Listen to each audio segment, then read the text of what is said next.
ત્યારબાદ કશ્યપને જે 13 કન્યા હતી એમાંથી એકનું નામ દિતિ છે, બીજીનું નામ અદિતિ છે. અદિતિથી જેનો જન્મ થયો એ બધા દેવતાઓ કહેવાના, દિતિથી જેનો જન્મ થયો એ બધા જ દૈત્યો કહેવાના. દેવો અને દૈત્યોની વચ્ચે વારંવાર સતત યુદ્ધ થયા કરે છે. અદિતિ એ અભેદ બુદ્ધિ છે, એમાંથી દુર્ગુણોનો, ખરાબ વિચારોનો જન્મ થાય. દિતિ એ ભેદ બુદ્ધિ છે, એમાંથી દિતિ એ અભેદ બુદ્ધિ, એમાંથી સારા ગુણનો જન્મ થાય. દિતિ ભેદ બુદ્ધિ છે, એમાંથી દુર્વિચારનો જન્મ થાય. સદગુણ અને દુર્ગુણ એની વચ્ચે વારંવાર યુદ્ધ થયા કરે છે. દેવતાઓના રાજા ઇન્દ્ર અને દેવતાઓનો ગુરુ બૃહસ્પતિ. એક વખતે એવી ઘટના બને છે કે દેવરાજ ઇન્દ્ર એ સભા ભરીને બેઠા છે, સિંહાસન રાજગાદી ઉપર બેઠા છે. ઇન્દ્ર સભાની અંદર ગુરુ બૃહસ્પતિ આવે છે. જેવા જ ગુરુ બૃહસ્પતિ પધાર્યા, પોતાના અને દેવોના ગુરુ બૃહસ્પતિ સભામાં જ્યારે આવ્યા, ગુરુ આવ્યા છતાંય સંપત્તિના, સત્તાના અભિમાનના કારણે ઇન્દ્રએ સદગુરુનું, બૃહસ્પતિનું સન્માન ન જાળવ્યું, સન્માન ન કર્યું. ઇન્દ્રએ ગુરુને આસન ન આપ્યું, ઊભા પણ ન થયા, અભિવાદન પણ ન કર્યું અને વિવેક ચૂક્યો છે. ઇન્દ્રને સત્તાનું અભિમાન હતું, ગુરુના મહત્વને જાણી ન શક્યો. ગુરુને માનની ઈચ્છા ન હતી, પણ ઇન્દ્ર સભામાં આવું અપમાન થાય એ ગુરુ ક્યારેય સહન ન કરી શકે. આવ નહીં, આદર નહીં, નહીં નયન માને, તે ઘર કદી ન જાય ભલે કંચન વર્ષે મેં. ગુરુનું અપમાન થયું ને એ સમયે ગુરુએ વિચાર કર્યો કે જ્યાં માન ન જળવાતું હોય, જ્યાં સન્માન ન જળવાતું હોય, જ્યાં આપણો વિવેક ચૂકાતો હોય, એવા સ્થાને રહીને શું ફાયદો છે. બૃહસ્પતિ જતા રહ્યા. ઇન્દ્રને પોતાની ભૂલ સમજાણી કે મેં ગુરુનું અપમાન કર્યું છે. આ વાત દૈત્યોના ગુરુ એ શુક્રાચાર્યને ખબર પડી કે ગુરુ બૃહસ્પતિએ દેવતાઓનો ત્યાગ કર્યો છે. અને એ સમયે શુક્રાચાર્ય દૈત્યોને કહે છે કે દેવતાઓએ એના જીવનમાંથી ગુરુને ગુમાવ્યા છે, એ નિસ્તેજ બન્યા છે. હવે તમે એની સાથે યુદ્ધ કરશો ને તો તમે વિજયને વરસો અને તમને સ્વર્ગનું રાજ્ય મળી જશે, કારણ કે એને ગુરુનો તિરસ્કાર કર્યો છે, નિસ્તેજ થયા છે. અને એ જ સમયે શુક્રાચાર્ય ગુરુની વાત સાંભળી. દૈત્યો બધા ઇન્દ્રની સાથે, દેવતાઓની સાથે યુદ્ધ કરવામાં આવે છે. યુદ્ધ સમયે દેવો બધા હારી જાય છે, દૈત્યો બધા વિજયને વૈરા. સ્વર્ગનું રાજ્ય એ દૈત્યોને મળે છે. દેવતાઓ એટલે બીજું કાંઈ નહીં, સદગુણો. સદગુણો સંખ્યામાં ગમે એટલા હોય, પણ એની સાથે જો સદગુરુની કૃપા નહીં હોય તો એ બધા જ સદગુણો એ એક દુર્ગુણને જન્મ આપશે, જેનું નામ છે અભિમાન. દાન આપવું એ સદગુણ છે, આપણા જીવનમાં એ સદગુણ હોય, પણ એની સાથે સાથે જો અભિમાન હશે તો પછી પતન થશે. વિદવત્તા હોય એ સદગુણ છે, પણ વિદવત્તાની પાછળ જો અભિમાન રૂપી દુર્ગુણ હશે તો એ વિદવત્તા ક્યારેક એ માણસને પછાડશે. કોઈ એમ વિચારે મારા જેવો કોઈ દાની નહીં, મારા જેવો કોઈ જ્ઞાની નહીં, મારા જેવો કોઈ વિદ્વાન નહીં, સમજો આ એની પાછળનું અભિમાન છે. માટે સદગુરુની શરણાગતિ નહીં હોય તો આ બધા જ સદગુણ એ અભિમાનને જન્મ આપશે. દેવતાઓ બધા ભેગા મળી બ્રહ્માજી પાસે ગયા. બ્રહ્મા અને દેવતાઓ ભેગા મળી આદિનારાયણની પાસે ગયા. ભગવાન પાસે જઈને પ્રાર્થના કરે છે. આદિનારાયણને નમસ્કાર કરીને કહે છે, પ્રભુ, અમારું રાજ્ય આ રાક્ષસોએ બળજબરીથી પડાવી લીધું છે. હવે અમારે એ મેળવવા માટે થઈ સ્વર્ગનું રાજ્ય શું કરવું, અમને માર્ગ બતાવો. આદિનારાયણ કહે છે, તમે બ્રાહ્મણ કુળનું અપમાન કર્યું છે, તમે બ્રાહ્મણનો અપરાધ કર્યો છે, એટલા માટે થઈ અને તમે સ્વર્ગનું રાજ્ય ગુમાવી બેઠા છો. હવે તમે બ્રાહ્મણોને સંતુષ્ટ કરો, બ્રાહ્મણોની પૂજા કરો, એમના આશીર્વાદ મેળવો. બ્રાહ્મણને તમે ગુરુ ધારણ કરો તો તમને સ્વર્ગનું રાજ્ય મળે. એક તો તમે ગુરુ બૃહસ્પતિનું અપમાન કર્યું, એ બૃહસ્પતિ પણ પાછા બ્રાહ્મણ કુળનું અપમાન કરવાથી તમે આ દુઃખ ભોગવ્યું છે. દેવો કહે છે, પણ એવા બ્રહ્મનિષ્ઠ બ્રાહ્મણને હવે અમારે ક્યાં શોધવા જવા? આદિનારાયણ કહે છે, એક કામ કરો, તમારી અંદર એક ત્વષ્ટા નામના દેવ છે, ત્વષ્ટાના પુત્ર છે, જેનું નામ છે વિશ્વરૂપ. એ વિશ્વરૂપ સિદ્ધ વ્યક્તિ છે, એ વિશ્વરૂપ તપસ્વી છે, સંધ્યાવંદન કરનારા છે, પવિત્ર છે. એની પાસે જાઓ ને એ તમારા ગુરુ જો બને તો તમને સ્વર્ગનું રાજ્ય પાછું મળે.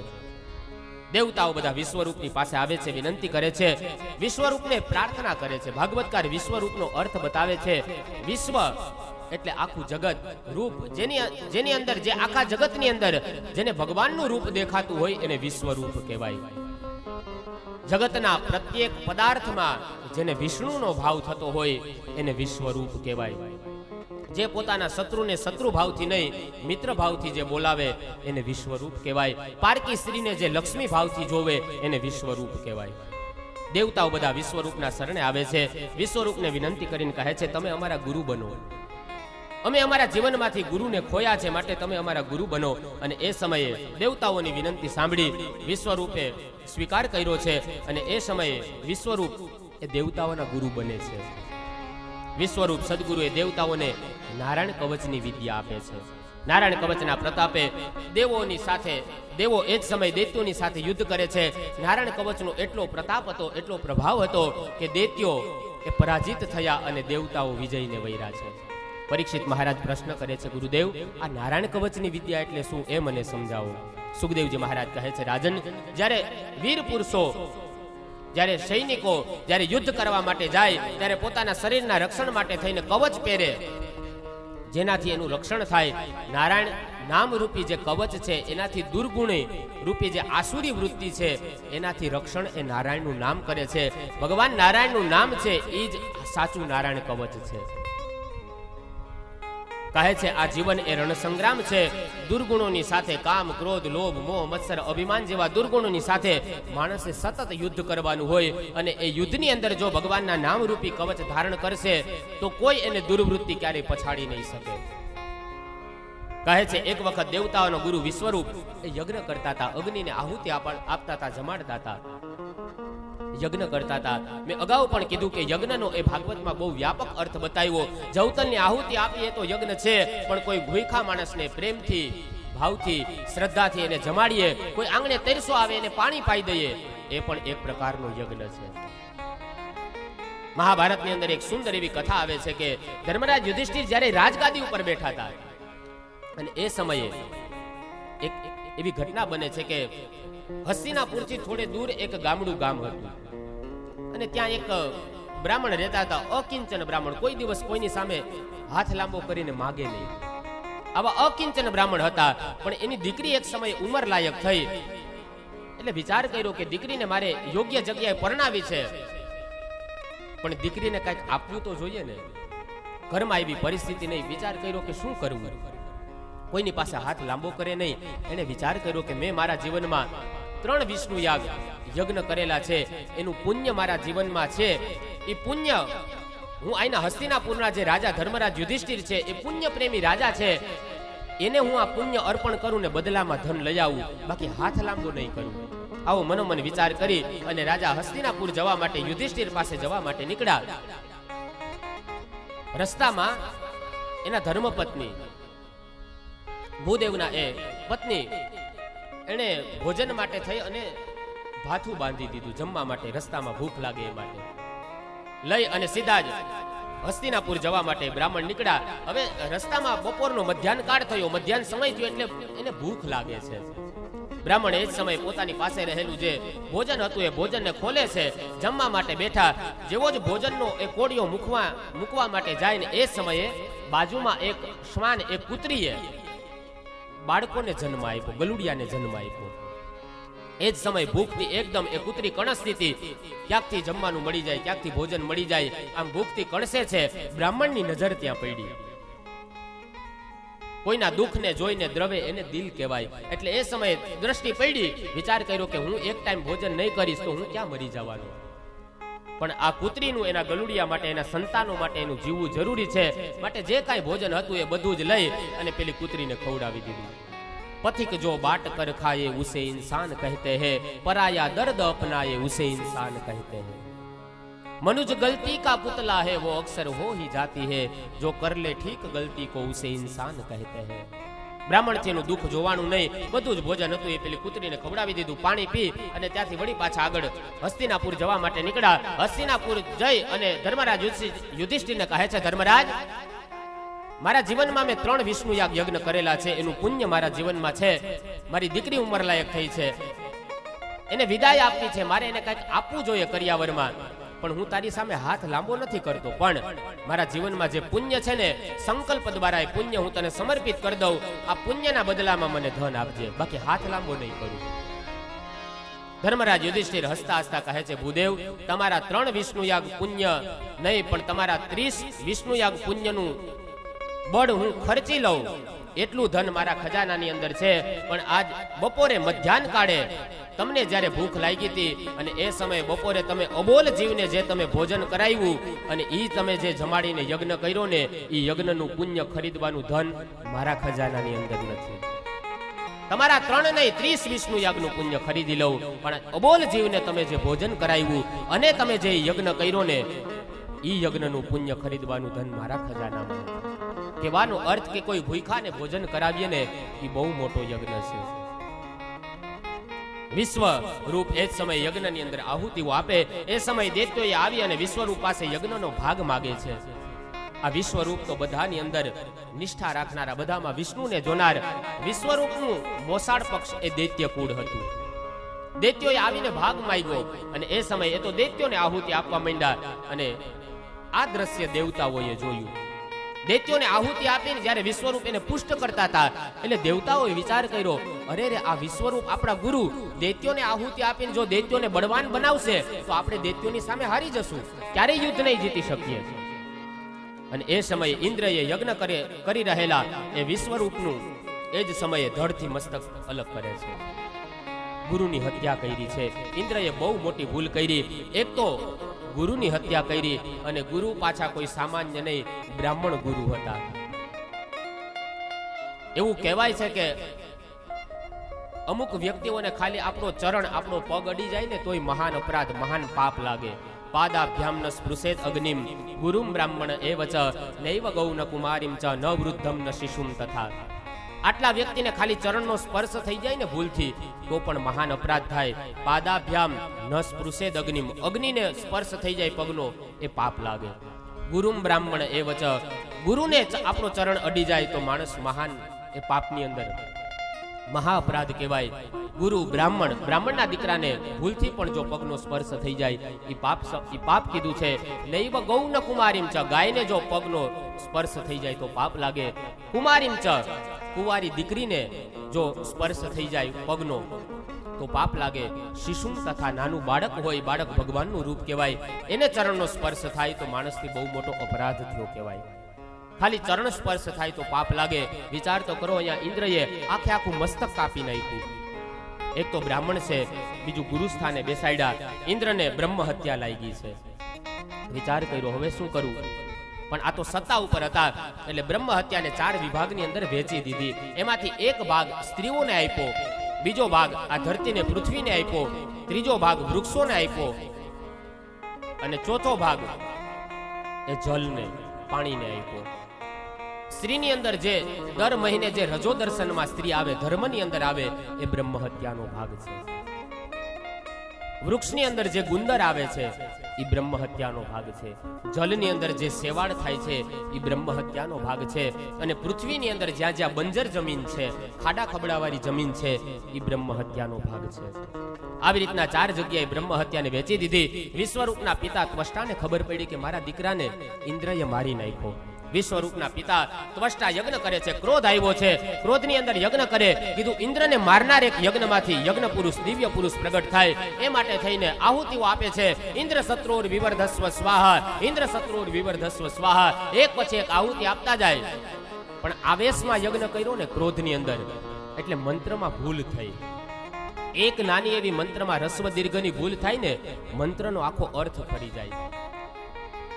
ઇન્દ્ર સત્રોર વિવર્ધસ્વ, ઇન્દ્ર શબ્દને ટૂંકાવાનો હતો અને સત્રોર વિવર્ધસ્વ એમ બોલીને આહુતિ આપવાની હતી, પણ શત્રુ શબ્દને ટૂંકાવી દીધો. ક્યાંય એમ લખ્યું હોય કે ભાઈ આ બંગલો વેચવાનો છે, હવે બ ઉપરથી મીંડું હટાવી નાખો તો શું થાય? આખો અર્થ ફરી જાય. મંત્રની અંદર આ જ હોય, રસ્વ દીર્ઘની ભૂલ થાય ને આખો અર્થ ફરી જાય. અને એ સમયે ઇન્દ્રને મારનારો દીકરો ઉત્પન્ન થાય એમ આવેશમાં યજ્ઞ કરતા હતા, પણ મંત્રમાં ભૂલ થઈ એટલે આહુતિ એવી અપાઈ ગઈ કે ઇન્દ્રના હાથે મરનારો દીકરો ઉત્પન્ન થાય, ઇન્દ્રના હાથે મરનારો દીકરો ઉત્પન્ન થાય.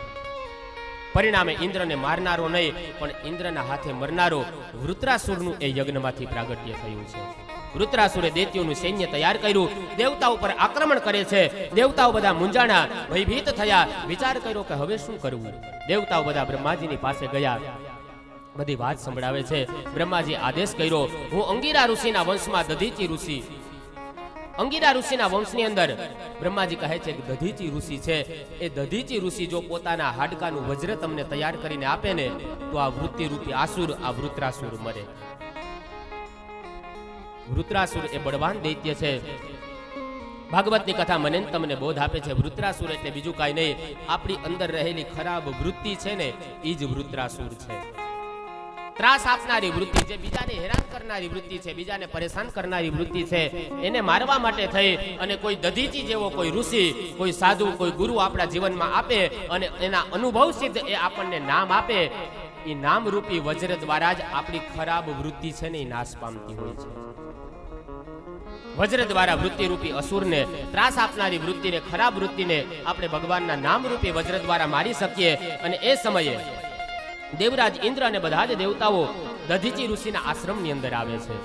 દધીચી ઋષિનું એ પ્રાગટ્ય એ અંગીરા ઋષિના વંશમાં થયેલું છે. અંગીરાનો અર્થ થાય, ભાગવતકાર કહે, અંગીરા એટલે શું કહે? અંગ એટલે શરીર અને અંગી એટલે શરીરી, અને શરીરીનો અર્થ થાય છે પ્રાણ. સમાજના, દેશના, જગતના હિત માટે થઈ અને પોતાના પ્રાણનું બલિદાન આપી દે એને અંગીરા કહેવાય. અને ઈ અંગીરાના વંશની અંદર દધીચીનું પ્રાગટ્ય થયું છે. તો વિચાર કરો, જેના પૂર્વજો આવા હોય, જે બીજાના માટે પોતાના પ્રાણના, દેહના બલિદાન આપી દેતા હોય, એના વંશમાં જન્મેલો દધીચી એ પણ બીજા માટે જીવન જીવતો હોય. ઇન્દ્ર સહિત બધા જ દેવતાઓ દધીચી ઋષિના આશ્રમની અંદર આવે છે. દધીચીને એમ થયું, ઓહો, આજ મારી ઝૂંપડીએ દેવરાજ ઇન્દ્ર પધાર્યા છે, વંદન કર્યા છે, પ્રણામ કર્યા છે, કહો સુરપતિ કેમ આવવાનું થયું? ઇન્દ્ર કહે છે, મહારાજ તમે તો સંત છો અને સંતનું જીવન તો હંમેશા પરોપકાર માટે હોય, બીજા માટે જીવતા હોય.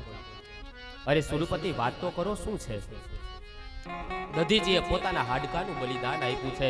આનો સીધો અર્થ એ થયો કે આ દેશનો બ્રાહ્મણ માત્ર ને માત્ર માગી માગીને ભેગું નથી કરતો. જ્યારે જ્યારે સમાજને જરૂર પડે ને ત્યારે પોતાના હાડકાના પણ બલિદાન આ દેશના બ્રાહ્મણે આપ્યા છે. આ છે બ્રાહ્મણ કુળ. સમાજને, દેશને, સમાજના કલ્યાણ માટે જ્યારે જ્યારે સમાજને જરૂર પડી તો પોતાના હાડકાની પણ કુરબાની આપી દીધી છે.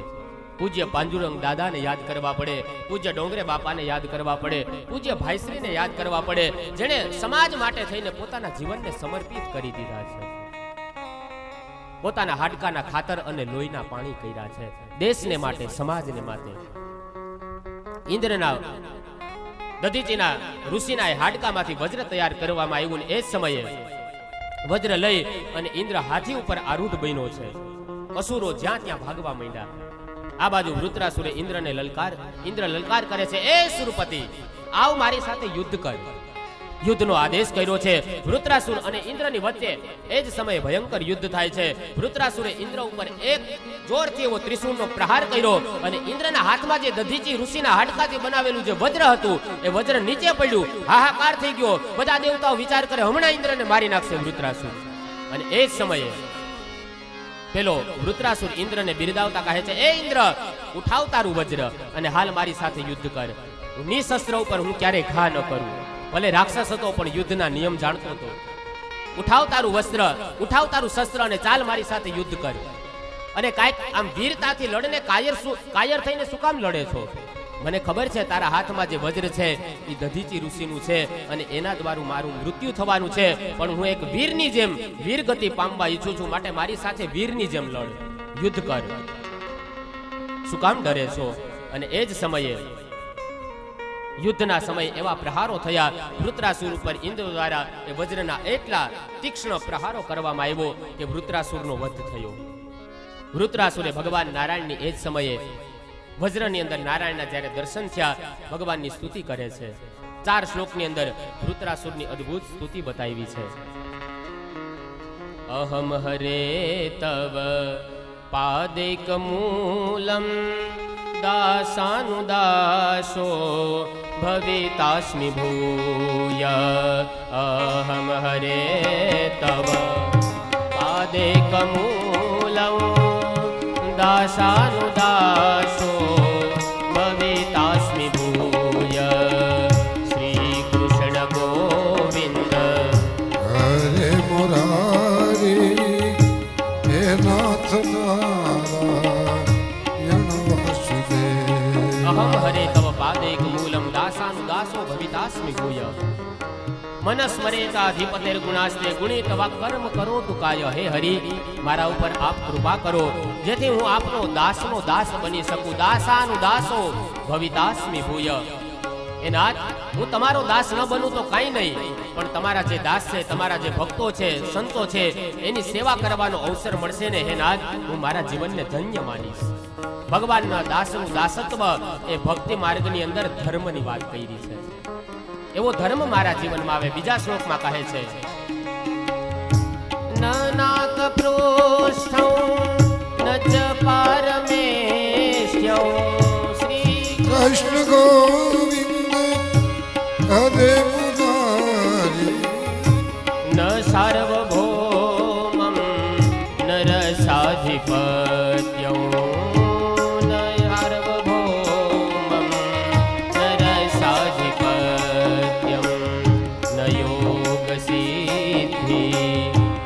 પુનર્ભવમ વા સમંજસત્વા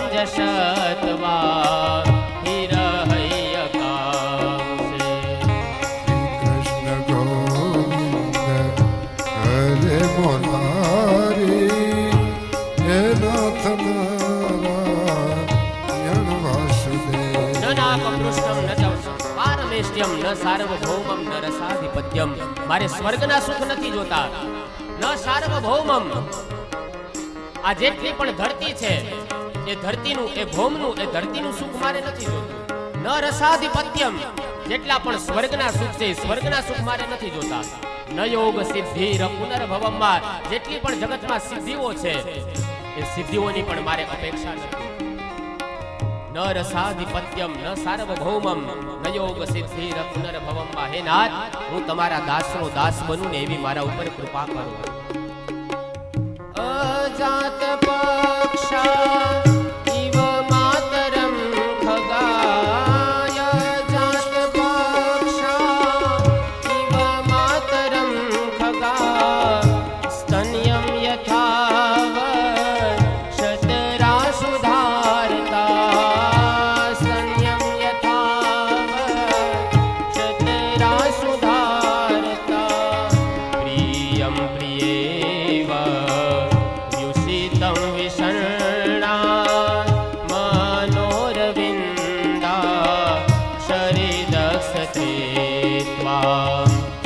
કૃષ્ણ ગોવિંદ હરે મુરારી હે નાથ નારાયણ વાસુદેવા. શ્રી કૃષ્ણ ગોવિંદ હરે મુરારી હે નાથ નારાયણ વાસુદેવા. હે નાથ, અજાત પક્ષા ઇવ માતરમ ખગા. જેમ પક્ષીઓને નાના નાના બચ્ચા હોય અને નાના નાના બચ્ચા જ્યારે પક્ષી એના ભોજન માટે ચણ વીણવા માટે જાય અને નાના બચ્ચાઓ જેમ પોતાના માતા પિતાની રાહ જોતા હોય, એમ હરેક જન્મની અંદર હે નાથ, હું આપના દર્શનની રાહ જોઉં. મારો જ્યારે અંતિમ સમય આવે ત્યારે હે નાથ, મને આપના દર્શન થાય. છેલ્લા શ્લોકની અંદર કહે છે મમોત શ્લોક જને સુશક્યો.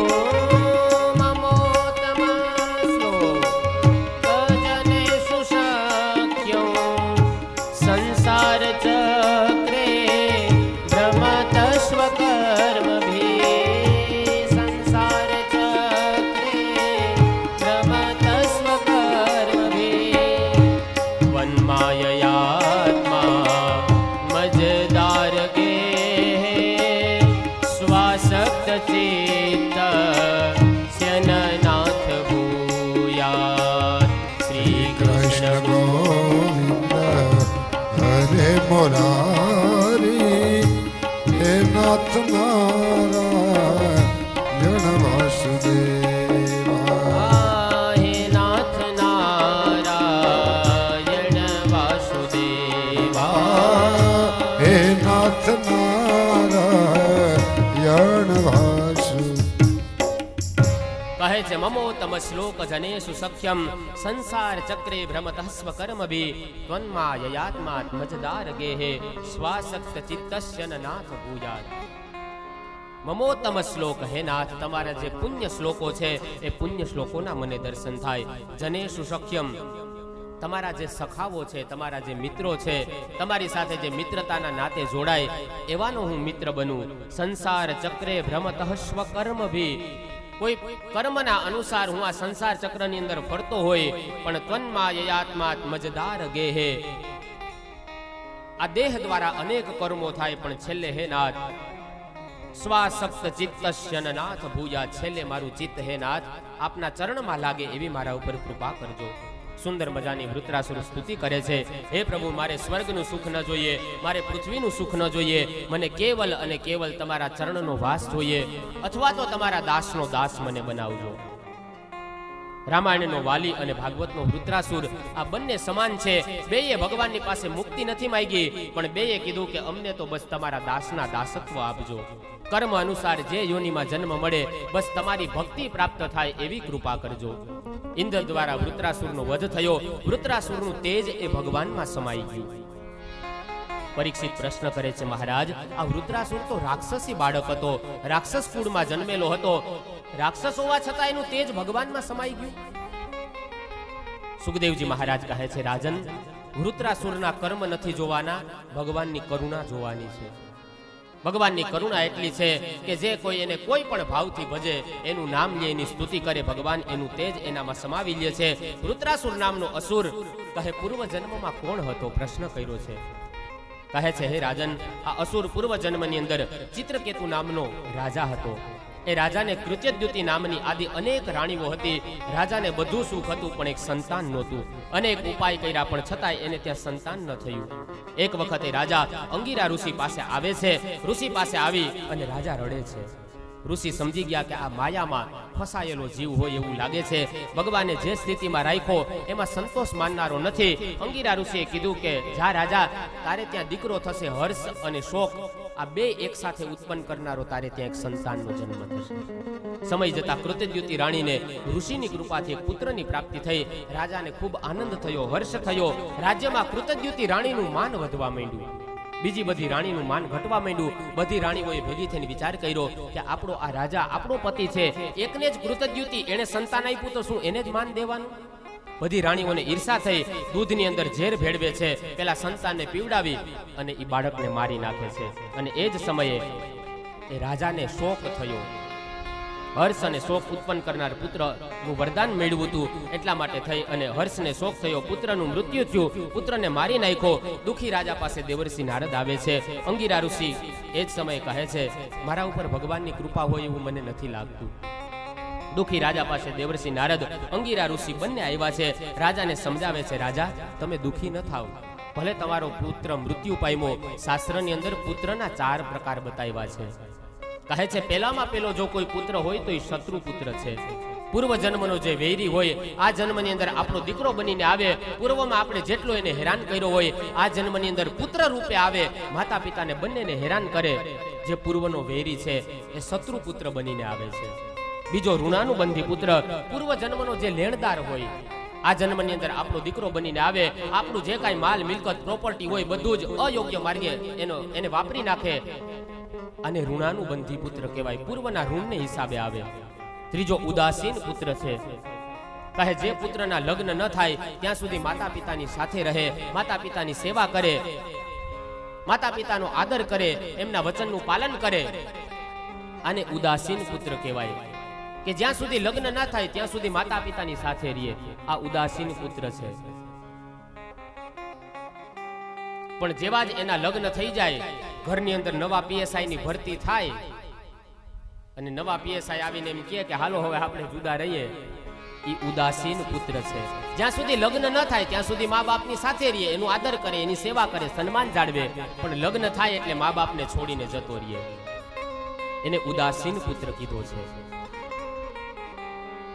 ચોથો સેવક પુત્ર, જેણે પૂર્વ જન્મની અંદર અનેકની સેવા કરી હોય, એ સેવક પુત્ર થઈને આવે, મા બાપની આખી જિંદગી અંતિમ શ્વાસ સુધી એની સેવા કરે. એને સેવક પુત્ર કીધો છે, હે રાજન, જાતસ્ય હિ ધ્રુવોર મૃત્યુ ધ્રુવમ જન્મ મૃતસ્ય ચ તસ્માદ પરિહાર્યર્થે નત્વમ શોચિતું મરહસી. હે રાજા, તમે ચિંતા ન કરો, આ જગતમાં નામ છે એનો નાશ નિશ્ચિત છે. પંડિતે ચૈવ મૂર્ખે ચ બલવત્યપી દુર્જને ઈશ્વરે ચ દરિદ્રે ચ મૃત્યો સર્વત્ર તુલ્યયા. પંડિત હોય કે મૂર્ખ હોય, રાજા હોય કે રંક હોય, સંત હોય કે દુર્જન હોય, મૃત્યુ તો બધા માટે સમાન છે. નારદજીનો સંવાદ સાંભળી રાજાને વૈરાગ્ય જાગે છે.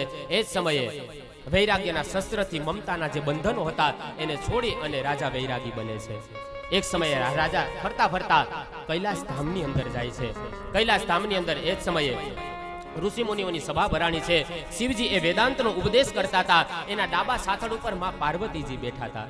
ચિત્રકેતુ રાજાએ આ દ્રશ્ય જોયું. અરે રે, અખિલ બ્રહ્માંડનો માલિક શિવ પરબ્રહ્મ પરમાત્મા, નિર્ગુણ નિરાકાર નિષ્પ્રપંચ નિર્દ્વંદ આવો શિવ અને પોતાની પત્નીને સાથળ ઉપર બેસાડીને જ્ઞાન ઉપદેશ કરે છે. ચિત્રકેતુ શિવ સ્વરૂપને સમજી ન શક્યો અને શિવની નિંદા કરવા લાગ્યો. અરે રે, આ થોડી શિવ હોય, પણ આ તો પ્રેત ભેગો ફરે, આને થોડી ખબર પડે કેમ જ્ઞાન ઉપદેશ આપવો.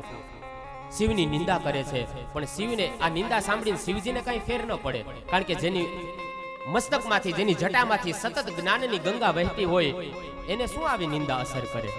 પણ પાર્વતીજી આ શિવ નિંદા સહન ન થઈ. તેણે ચિત્રકેતુને શ્રાપ આપીને કહે છે કે તું તો રાક્ષસી વૃત્તિ જેવો છો, જા તારો રાક્ષસ કુળમાં જન્મ થાય. અને એ જ ચિત્રકેતુ રાજા ત્વષ્ટાના યજ્ઞમાંથી માં પાર્વતીના શ્રાપને કારણે વૃત્રાસુર બની અને પ્રગટ થાય છે. પૂર્વજન્મનું જ્ઞાન હોવાથી, પૂર્વજન્મની અંદર સંસ્કાર હોવાથી એને મરતી વખતે વૃત્રાસુરે ભગવાનની સ્તુતિ કરી છે. આવી રીતના વૃત્રાસુર દેહ છોડી ભગવાનના ધામને પામે છે. ભગવાનની અંદર એનું તેજ સમાઈ ગયું. વૃત્રાસુરના વધ પછી સ્વર્ગ ફરીથી દેવતાઓની પાસે આવે છે. દૈત્યો બધા જ્યાં ત્યાં ભટકવા લાગ્યા છે. દેવતાઓના હાથમાં એ સ્વર્ગ આવ્યું છે. આ બાજુ દિતિએ એના પતિને સેવાથી એક સમયે પ્રસન્ન કર્યા. દૈત્યોની માં દિતિને હવે ચિંતા થઈ છે. વિચાર કર્યો કે મારા સંતાનો પાસેથી આ સ્વર્ગ છીનવાઈ ગયું, હવે આ સ્વર્ગને મેળવવા માટે થઈને મારે શું કરવું. પોતાના પતિની પાસે જઈને કહે છે આ સ્વર્ગને મેળવવું છે. એમની સેવાથી પ્રસન્ન થયેલા પતિ કહે છે માગો માગો, તમારે શું જોઈએ. અને એ સમયે દિતિ કહે છે સ્વામી, આપને આપવું જ હોય તો ઇન્દ્રને મારી નાખે ને એવો એક દીકરો અમને આપો. માગણી કરી છે. ત્યારે ઋષિ કશ્યપ કહે છે હે દક્ષપુત્રી, હું તમને એક પુંસવન નામનું એક હું તમને વ્રત આપું છું. આ વ્રત તમે 12 મહિના સુધી કરજો અને તમારે ત્યાં દિવ્ય પુત્રની પ્રાપ્તિ થશે. પણ હા, વ્રતના નિયમની અંદર ભંગ ન થાય ને એનું ખાસ ધ્યાન રાખજો. દિતિએ વ્રત અને વ્રતના નિયમો જાણી લીધા. વ્રતની શરૂઆત કરે છે. આ બાજુ ઇન્દ્રને ખબર પડી. ઇન્દ્ર કપટથી દિતિ માતાના વ્રતની અંદર ભૂલ શોધવા માટે આવે છે. ઇન્દ્રએ વિચાર કર્યો જો આ દિતિનું વ્રત પરિપૂર્ણ થઈ જશે તો એને દિવ્ય તેજસ્વી પુત્રની પ્રાપ્તિ થશે અને એ પુત્ર દ્વારા મારું ઇન્દ્રાસન છીનવાઈ જશે. એટલા માટે થઈ અને ઇન્દ્ર એ ભયના કારણે એનું આસન છીનવાઈ ન જાય એવો ભય હતો ને એટલા માટે થઈ અને દિતિના એ વ્રતની અંદર ભૂલ શોધવા માટે આવે છે.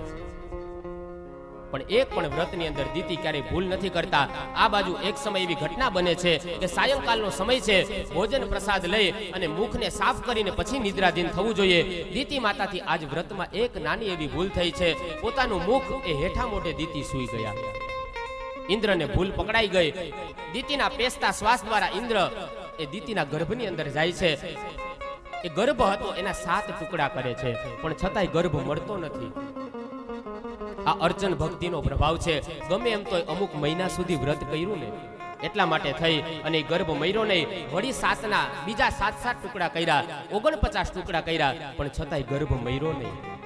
સમયાંતરે દિતિએ જ્યારે વ્રતોધ્યાપન કર્યું ત્યારે 49 પુત્રોને જન્મ આપે છે.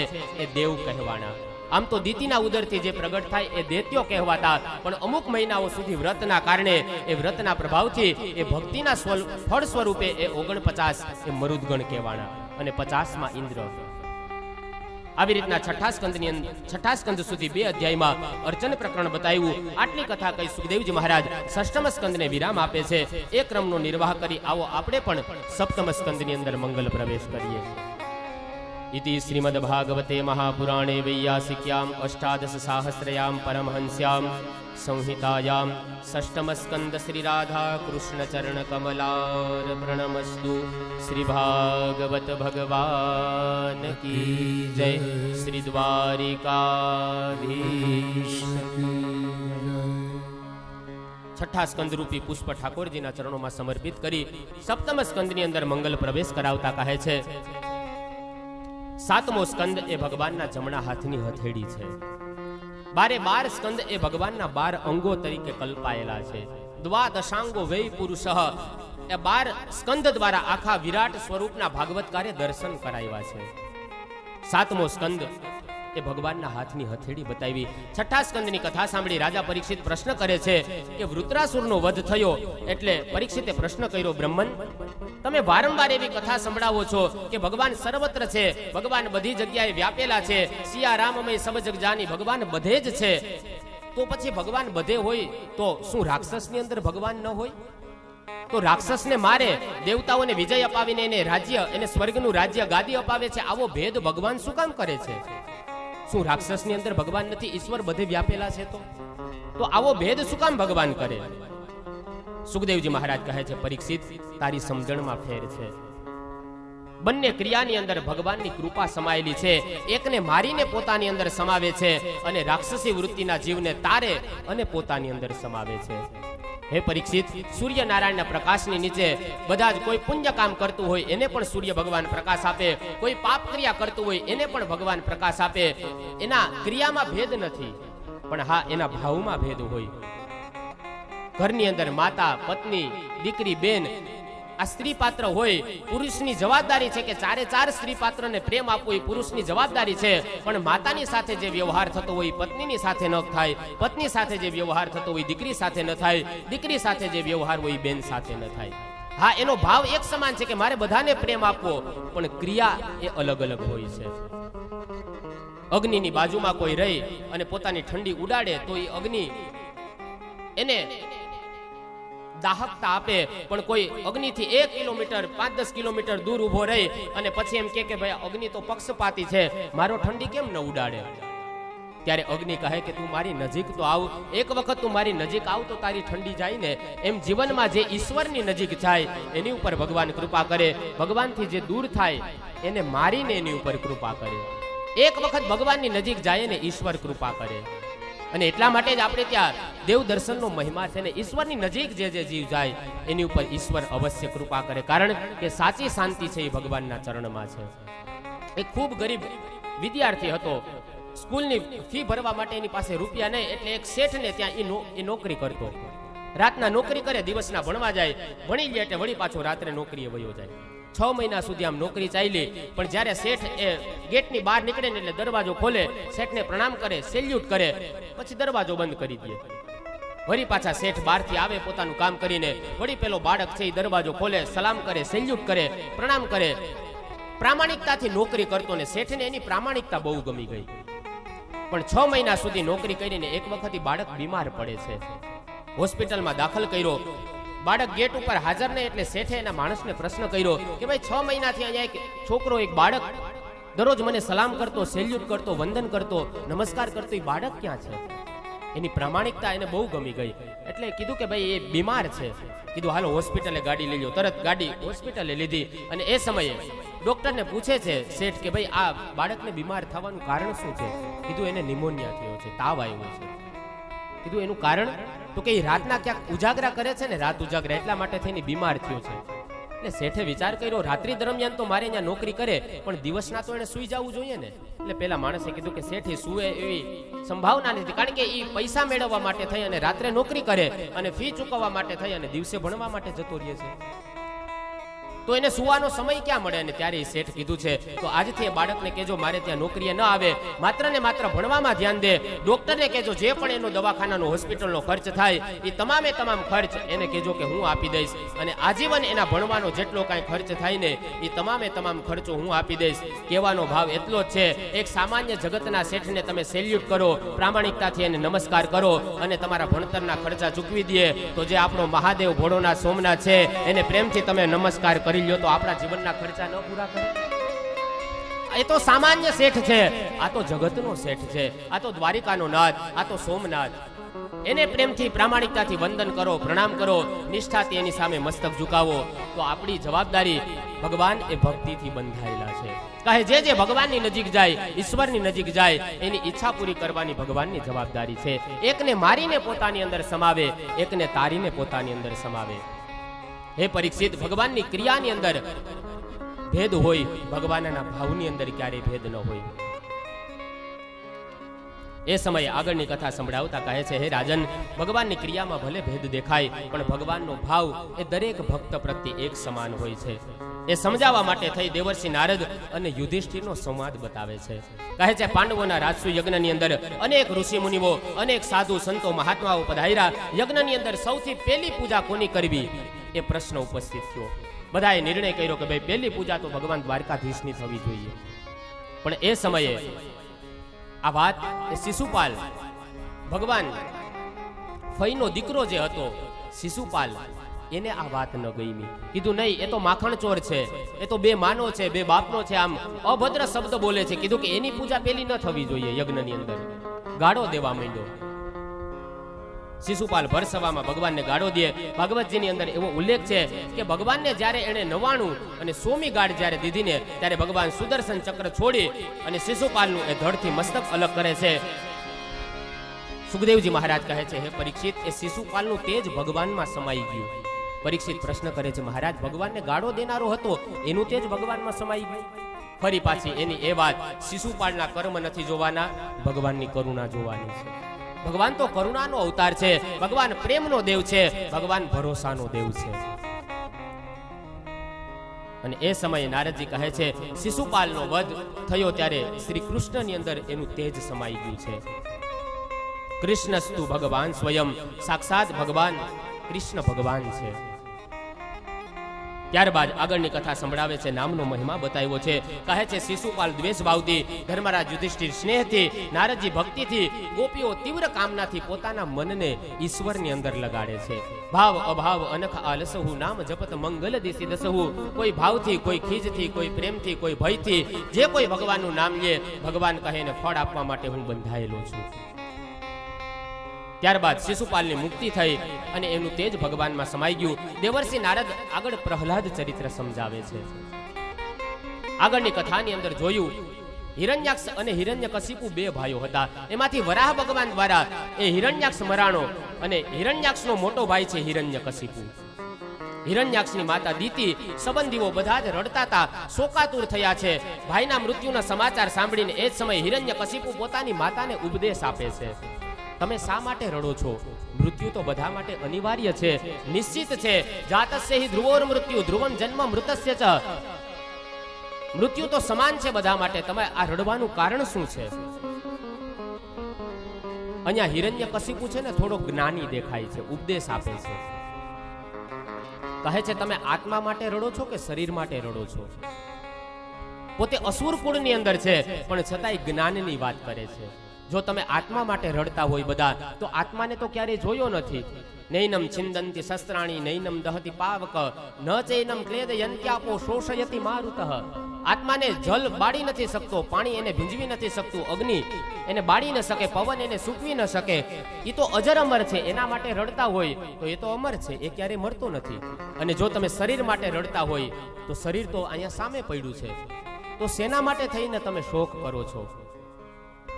આવી જ કથા રામાયણની અંદર કિષ્કિંધા કાંડની અંદર આવે કે વાલી જ્યારે મરાણો અને એ સમયે વાલીના પત્ની તારા રડતા હતા અને ત્યારે ભગવાન શ્રી રામ એને ઉપદેશ આપતા કહે છે, અરે તારા, તમે કોના માટે રડો છો? ક્ષિતિજલ પાવક ગગન શરીરા, પંચ રચિત અતિ અધમ શરીરા. આ અધમ શરીર માટે રડો તો એ તો તમારી સામે છે. અને આત્મા માટે રડતા હોય તો, હે તારા, આત્મા તો અજર અમર છે, તો એના માટે રડવાનો શું ફાયદો? એવી રીતના અહીંયા હિરણ્યકશિપુ પણ જ્ઞાન આપે છે. પોતે જ્ઞાની છે નહીં, પણ માત્ર જ્ઞાન દે છે. આવી રીતના દ્રષ્ટાંતો વડે બધાના શોકને દૂર કરે છે. અહીંયા હિરણ્યકશિપુ એ થોડો જ્ઞાની દેખાય છે, પણ આ જ્ઞાન છે ને એને પોતાના જીવનમાં નથી ઉતાર્યું, બીજાને ઉપદેશ આપવા માટે રાખ્યું છે. અને યાદ રાખજો, માત્ર ને માત્ર જ્ઞાનનો ઉપદેશ આપે, પોતાના આચરણમાં ન ઉતારે, આચાર અપ્રભવો ધર્મ. આચરણ છે ને એ જ મોટામાં મોટો ધર્મ છે. માત્ર ને માત્ર અહીંયા વ્યાસપીઠ ઉપરથી મોટી મોટી વાતો કરીએ, પણ જીવનમાં એક પણ વાત ન ઉતારીએ તો એ સુગંધ વગરના ફૂલ સમાન છે. વાતું વચન વિવેકની મુખથી કરે ઘણા, પણ આચરણમાં જો એકોય નહીં તો વાણી થઈ ફના. આચરણમાં ન હોય ને કોઈ પણ વાત કરીએ ને તો જીભ ઉપર બેઠેલી સરસ્વતી પણ શ્રાપ આપે. માટે પેલા આચરણ યુક્ત હોવું જોઈએ અને પછી એ બીજાને ઉપદેશ આપવો જોઈએ. હિરણ્યકશિપુના આચરણમાં એક પણ વાત નથી, પણ બીજાને ઉપદેશ મોટી મોટી વાતો કરે છે. આચરણ હોય ને તો જ બીજાને ઉપદેશ દેવો. અનીતિથી ભરેલા જીવન જેના, ઈ પાછા નીતિ ઉપર બોલે.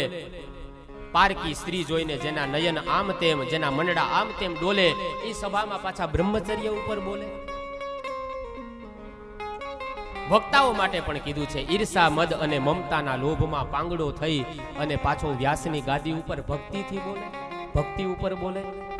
મોટી મોટી કથાઓની પૈસા અને કથાઓની મોટી મોટી દક્ષિણાની લાલચો લઈ અને વ્યાસપીઠ ઉપરથી ભક્તિની વાતો કરે, સરસ્વતી પણ શ્રાપ આપે. કહેવાનો અર્થ એ છે કે આચરણ યુક્ત હંમેશા વાણી હોવી જોઈએ. મણભરની સારી સારી વાતો કરવા કરતા કણભરનું જો સારું આચરણ હોય ને તો ભગવાનને વાલા લાગીએ. અને આ બાજુ સુંદર મજાનો ઉપદેશ આપે છે. આચરણમાં કાંઈ નથી, ખાલી ઉપદેશ દીધો, બધાના શોકને શાંત કર્યો છે. પછી પોતે જ પોતાના ભાઈના મૃત્યુનું વેર વાળવા માટે થઈ, અમરત્વનું વરદાન મેળવવા માટે થઈ અને તપ કરવા માટે જાય છે. હિરણ્યકશિપુએ વિચાર કર્યો, તપશ્ચર્યા કરીશ, બ્રહ્માજીને પ્રસન્ન કરું અને અમર થવાનું વરદાન મેળવી લઉં. મંદરાચલ પર્વત ઉપર જાય, તપ કરવા માટે ગયો. એમની પત્ની કયાદુ પૂછે છે, અરે સ્વામીનાથ, આપ ક્યાં જાઓ છો? તમારા વગર હું ઘરમાં એકલી કેમ રહી શકું?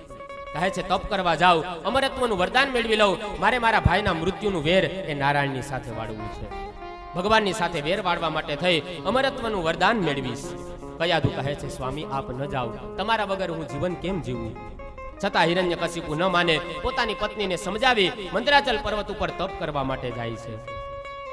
કથાનો ઉલ્લેખ ભાગવતજીમાં તો નથી, પણ અન્ય પુરાણ અંતર્ગત એવી કથા મળે છે કે જ્યારે હિરણ્યકશિપુ તપ કરવા માટે બેઠો મંદરાચલ પર્વત ઉપર, એ સમયે ગુરુ બૃહસ્પતિ એ પોપટનું રૂપ લઈ અને એના તપમાં ભંગ કરવા માટે થઈ અને ત્યાં વૃક્ષ ઉપર આવે છે. પોપટનું રૂપ લઈ અને જેવો જ હિરણ્યકશિપુ એ તપ કરતો તો દેવતાઓને પ્રસન્ન કરવા માટે થઈ અને એ સમયે જેવો તપનો આરંભ કર્યો, બ્રહ્મણે નમઃ બ્રહ્મણે નમઃ બ્રહ્મણે નમઃ, તપ જેવો જ મંત્રોચ્ચાર કરે, એ સમયે સામેથી પોપટ બોલે, નારાયણાય નમઃ નારાયણાય નમઃ. નારદજી કહે છે, લાવો હું આને મારા આશ્રમમાં લઈ જાઉં. અને એ સમયે દેવર્ષિ નારદ હિરણ્યકશિપુના પત્ની જે કયાદુ હતા એને પોતાના આશ્રમની અંદર લઈ જાય છે. સુંદર મજાનું એને દિવ્ય વાતાવરણ મળે છે આશ્રમનું. દરરોજ સત્સંગ થાય, ભજન થાય, ભગવાનનું કીર્તન થાય, એવું અદ્ભુત એને વાતાવરણ મળ્યું. બાળક ઉદરમાં છે, કયાદુને રહેવા માટે સંતોનો સંગ મળે છે. નારદજી કયાદુને ઈચ્છા પ્રસિદ્ધિનું વરદાન આપે છે. કીધું, તમે જ્યારે ઈચ્છશો ત્યારે તમારે ત્યાં બાળકનો જન્મ થશે. નંદલાલા ગોપાલા બંસીવાલા રે, નંદલાલા ગોપાલા બંસીવાલા રે, નંદલાલા ગોપાલા બંસીવાલા રે, નંદલાલા ગોપાલા બંસીવાલા. જે હું તો નિસ દિન જપું તોરી માલા રે, હું તો નિસ દિન જપું તોરી માલા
गोरी से ब्रज की छोरी से मैया तेरा दे मेरू हाँ, उम्र तेरी छोटी है, नजर तेरी खोटी है, कैसे करा दूं तेरू ब्याह। उम्र तेरी छोटी है नजर तेरी छोटी है कैसे करा दूं तेरे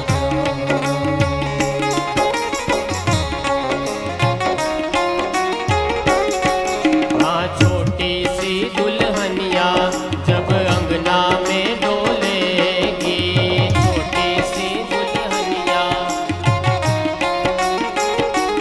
ये तेरे सामने मैया वो घूंघट ना खोलेगी, तेरे सामने मैया चरण तेरे दबवाऊंगा दबवाऊंगा हर प्रेम भाव से। राधिका गोरी से बिरज की छोरी से मैया करा दे मेरो ब्याह। राधिका गोरी से बिरज की छोरी से मैया करा दे उम्र तेरी छोटी है, नजर तेरी खोटी है, कैसे करा दूं तेरू ब्याह। उम्र तेरी छोटी है, नजर तेरी खोटी कैसे करा दूं तेरू हाँ, कैसे करा दूं तेरू ब्याह।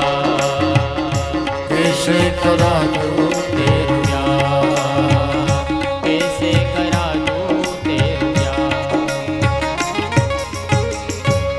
श्री द्वारिकाधीश की जय, भागवत भगवान की। દેવર્ષિ નારદ હિરણ્યકશિપુના પત્ની સગર્ભા છે અને એ કયાધુને સગર્ભા અવસ્થામાં પોતાના આશ્રમની અંદર લઈ જાય, ત્યાં દિવ્ય સત્સંગ કરે છે, સાત્વિક ભોજન કરાવે છે, દરરોજ સાંજ થાય એટલે સત્સંગ થાય અને કયાધુ એ નિત્ય સત્સંગને સાંભળતા હતા. પ્રહલાદજીએ પોતાની માતાના ગર્ભની અંદર એ નારદજીનો અદ્ભુત સત્સંગ સાંભળ્યો છે. અને યાદ રાખજો, કોઈ પણ સ્ત્રી જ્યારે ગર્ભવતી એને જ્યારે સારા દિવસો હોય અને જેવી વૃત્તિ જેવા એના વિચાર હોય ને એવી અસર એ બાળક ઉપર થતી હોય છે. માટે અહીંયા જેટલા પણ માતાઓ બેઠા ને કરબદ્ધ પ્રાર્થના છે કે જ્યારે તમારા ઘરની વહુ એને જ્યારે સારા દિવસો હોય ત્યારે બે કામ કદાચ ઘરમાં ઓછા થાય ને તો થવા દેજો, પણ એને ગીતાના પાઠ કરવા દેજો, એને રામાયણના પાઠ કરવા દેજો, એને શ્રીમદ ભગવદ્ ગીતાના અધ્યાય વાંચવા દેજો. સારા સારા વિચારો જેમાંથી મળે ને એવા સદગ્રંથો એને વાંચવા દેજો. કારણ કે માતાના વિચાર છે ને એની બાળક ઉપર બહુ મોટી અસર થતી હોય છે. માતાના વિચાર અને પિતાનું ચારિત્ર્ય આનું પ્રતિબિંબ એનું નામ છે બાળક. માટે જ્યારે સારા દિવસો હોય ત્યારે કદાચ ઘરના બે કામ ઓછા થાય ને તો એ તરફ ધ્યાન ન દેતા. બાળકને સંસ્કારી બનાવવો હોય, બાળકને જો વિદ્યાવાન ને તેજસ્વી બનાવવું હોય તો જ્યારે સારા દિવસો હોય ત્યારે હંમેશા સત્કર્મ અર્થાત સારા વિચારો કરવા જોઈએ. દેશની સ્ત્રીની અંદર શક્તિની અંદર એ તાકાત છે. પોતાના દીકરાને વીર બનાવવો, યોદ્ધો બનાવવો, પોતાના દીકરાને રામ બનાવવો કે રાવણ બનાવવો એ સ્ત્રીના હાથની વાત છે. પહેલામાં પહેલો ગુરુ છે ને એ માં છે. અને એટલે જ મેં સવારે કીધું હતું કે એક માં એ 100 શિક્ષકની ગરજ સારે, પણ એ બોલો એન્ડ્રોઈડ મોબાઈલ મૂકે તો બાકી પછી એ વિચારો બાળક ઉપર પડે એટલે પછી સીધો સવારે ઉઠે એટલે મોબાઈલ લાવો, માછલી જલકી રાની હે જીવન ઉસકા પાની હે, આખો દી હાલતું હોય. શું કામ કે ગર્ભના સંસ્કારો એ બાળક ઉપર પડ્યા હોય. માં ધારે તો દીકરાને વીર યોદ્ધો બનાવી શકે, અને માં જો ન ધારે તો દીકરો દારૂડિયો જુગારી પણ થાય. એ માના હાથની તાકાત છે કે બાળકને કેવો બનાવવો છે. પહેલામાં પહેલો કોઈ ગુરુ હોય તો એ માં છે. સારા દિવસો હોય અને માં સતત આવા અત્યારના ફિલ્મો જોવે. આજનું એક તો એવું ફિલ્મ બતાવો કે જેમાં માં દીકરી બેન પતિ પત્ની આ બધા હારે બેસી આખું ફેમિલી હારે બેસીને જોઈ શકે એવું આજનું એક તો ફિલ્મ બતાવો. ગર્ભાવસ્થા સમયે સિરિયલો જોવે, ફિલ્મ જોવે એટલે બાળક ઉપર અસર થાય. અને પછી છોકરાનો જન્મ થાય, મોટો થાય એટલે અહીંયા લીટા પાડે, આમ વાડ રાખે ને આમ વાડ રાખે ને અહીંયા લીટા ના કરે. સમજવું કે આ ગર્ભના સંસ્કારો બાળક ઉપર પડ્યા છે. આ સનાતન સંસ્કૃતિ આપણી છે જ નહીં. જ્યારે સારા દિવસો હોય ને ત્યારે સદગ્રંથોનું વાંચન કરજો. એક બ્રાહ્મણના દીકરા તરીકે પ્રાર્થના કરું, આ દેશની અંદર જો રામ રાજ્યની સ્થાપના કરવી હોય ને તો એ રામ રાજ્ય સ્થાપના કરવા માટે મહત્વનો કોઈ ફાળો હોય ને તો આ દેશની સ્ત્રીની અંદર છે. સ્ત્રી ધારે તો દીકરાને જેવો બનાવવો હોય એવો બનાવી શકે. દોષીલો માતૃ દોષેણ પિતૃ દોષેણ મૂર્ખતા, કૃપણો કુલ દોષેણ આત્મદોષે દરિદ્રતા. સુશીલો માતૃ પુણ્યન. બાળકને જો સંસ્કારયુક્ત બનાવવું હોય ને તો એ માતાના હાથની તાકાત છે. અને ભારત દેશનું યુવાધન, ભારત દેશના સંતાનો છે ને એ સમાજના ફળ છે. અને ફળ જો સારા ખાવા હોય ને તો એને સંસ્કારનું એ વૃક્ષને સિંચન કરવું પડે. બાળકનો જન્મ થાય અને બધાય જબલું લઈને આખો 9 મહિના ફિલ્મો જોયા હોય, મૂવી જોયા હોય ને જન્મ થાય ને બધા જબલું લઈને આવે એટલે કોઈ આવીને એમ કે જો તો ખરા બાળક તો જોઈ ને પપ્પા જેવો થયો છે, નાક એના પપ્પા જેવું, કાન એના પપ્પા જેવા. વળી કોઈ બીજું આવીને 5-6 મહિના પછી આવે, અરે રે આ બાળક તો જો એના મમ્મી જેવો થયો છે. પણ જ્યારે 26 વર્ષનો થાય ને ત્યારે ખબર પડે કે આ તો સલુ ફલુ જેવો થયો. My favourite hero is Salu. અરે આપણો ફેવરિટ હીરો સલમાન નહીં, આપણો ફેવરિટ હીરો પરશુરામ હોય, આપણો ફેવરિટ હીરો મહાદેવ હોય, આપણો ફેવરિટ હીરો સ્વામી વિવેકાનંદ હોય, આપણો ફેવરિટ હીરો સુભાષચંદ્ર બોઝ હોય. આ દેશના શહીદો છે ને એ આપણા ફેવરિટ હીરો છે, એ આપણા નાયક છે. ભગવાન શ્રી કૃષ્ણ આપણા ફેવરિટ નાયક છે. ભગવાન મહાદેવ, સોમનાથ, પ્રથમ જ્યોતિર્લિંગ એ આપણા ફેવરિટ નાયક હોવા જોઈએ. સલુ ફલુ નહીં, સ્વાઇન ફ્લુ થઈ જાય. ભારત દેશની આ સનાતન સંસ્કૃતિ છે જ નહીં. એવા 2 કથાનકો મળે આપણે ત્યાં. એક સત્સંગ સાંભળવાથી કયાધુનો દીકરો પ્રહલાદ એ ભગવાનની ભક્તિ કરતો થયો. ગર્ભની અંદર જેણે ભગવાનના નામનું સ્મરણ સ્વીકાર્યું છે. હિરણ્યકશિપુ ભલે ગમે એવો પાપી હતો પણ કયાધુએ સત્સંગ સાંભળ્યો હતો ને ગર્ભાવસ્થા સમયે, એટલા માટે થઈ અને ઉદરસ્થ બાળક ઉપર એના બહુ મોટા અસર પડ્યા છે. હિરણ્યકશિપુએ ભયંકર તપ શરૂ કર્યું. ઘણા સમય સુધી તપ ચાલે છે અને એ સમયે તપના બળથી પૃથ્વી આખી એકદમ ખડબડવા માંડી, પહાડો ડોલવા લાગ્યા, દિશાઓમાંથી એવા વાયુ વાવા માંડ્યા, ચારે બાજુ અંધકાર વ્યાપી ગયો, પવન ફૂંકાવા માંડ્યો, ધરતી ધ્રુજે, દેવતાઓ બધા ભયભીત થયા, ગભરાઈ ગયા છે. વિચાર કર્યો કે પૃથ્વી લોક ઉપર કોક દૈત્ય તપ કરે છે, એના કારણે જ આ પૃથ્વી ની અંદર આ પ્રલય જેવું વાતાવરણ ઊભું થયું છે. બ્રહ્માજી આ બાજુ તપથી પ્રસન્ન થઈ હિરણ્યકશિપુની પાસે આવીને કહે છે, હે દીદી પુત્ર, હું તારા તપથી ખૂબ પ્રસન્ન છું, માગો તમારે શું જોઈએ, જે જોઈએ તે માગો. અને એ સમયે હિરણ્યકશિપુ કહે છે, જો તમે મારા તપથી પ્રસન્ન હોય તો મને અમરત્વનું વરદાન આપો, હું ક્યારેય મરું નહીં એવું મને વરદાન દો. બ્રહ્માજી કહે છે, જાતસ્ય હિ ધ્રુવોર મૃત્યુ, જન્મે એનું મૃત્યુ, નામ છે એનો નાશ નિશ્ચિત છે. અમર તો આ દુનિયામાં હું પણ નથી, માટે તમારે જે કાંઈ શરત રાખવી હોય શરત રાખો, પણ અમરત્વનું વરદાન તમને ન આપી શકું. હિરણ્યકશિપુ શરતો રાખે, કહે, દિવસે ન મરું, રાતે ન મરું, આકાશમાં ન મરું, પાતાળમાં ન મરું, ઘરમાં ન મરું, ઘરની બહાર ન મરું. અનેક પ્રકારના વચનો કહે, લીલાથી ન મરું, સૂકાથી ન મરું, અસ્ત્રથી ન મરું, શસ્ત્રથી ન મરું. અનેક ભગવાનની પાસે વચનો આપ્યા. ભગવાન બ્રહ્માજી કહે, તથાસ્તુ. હિરણ્યકશિપુ વરદાન લઈ રાજી થતો પોતાના ઘરે આવે છે. આ બાજુ નારદજીએ કયાધુને પોતાના ઘરે મોકલે છે. સમયાંતરે કયાધુને ત્યાં એક બાળકનો જન્મ થાય જેનું નામ પ્રહલાદ રાખ્યું. જે બધાને આનંદ આપે એનું નામ છે પ્રહલાદ. આ બાજુ પ્રહલાદનો અર્થ આનંદદાયક થાય છે. પ્રહલાદજી 5 વર્ષના ચંદ્રની કળા વૃદ્ધિ પામે મોટા થવા લાગ્યા અને એ જ સમયે પ્રહલાદજીને વિદ્યા અભ્યાસ માટે ભણવા બેસાડ્યા. હિરણ્યકશિપુએ દૈત્યોના કુલગુરુ શુક્રાચાર્યના પુત્ર સંડ અને અમર્ક, આ 2 છે, સંડામર્કને બોલાવીને કીધું, તમે મારા બાળકને એવી રાજનીતિ ભણાવો, લોકો સાથે છલકપટ કેમ કરવું એવું શિક્ષણ એને આપો, રાજનીતિનું શિક્ષણ આપો. આ બાજુ પ્રહલાદજી વિચાર કરે, ગુરુજી જે ભણાવે એ તો છલકપટનું શિક્ષણ ભણાવે છે, પણ મેં તો માતાના ઉદરમાં સત્સંગ સાંભળ્યો છે, આ શિક્ષણ એ મારા ઉપયોગનું નથી. એક વખત સંડામર્ક પ્રહલાદજીને ગુરુકુળ સોંપી અને બહાર ગયા. પ્રહલાદજી બધા જ વિદ્યાર્થીઓને ભેગા કરે, કીધું, ગુરુજી આપણને જે ભણાવે છે ને એ તો રાજનીતિ ભણાવે છે, લોકોની સાથે કપટ કેમ કરવું, છલ કેમ કરવું, બધાનું ધન પડાવી કેમ લેવું, આવું શિક્ષણ આપે છે. એ તો જીવિકાનું શિક્ષણ છે, આપણે જીવનનું સાચું શિક્ષણ ભણીએ, બધા આવો મારી સાથે. અને એ જ સમયે બધા જ વિદ્યાર્થીઓને પ્રહલાદજી ભેગા કરે છે અને બધા જ વિદ્યાર્થીઓને કહે કે હું જેમ બોલાવું એમ તમારે બધાએ મારી સાથે બોલવું.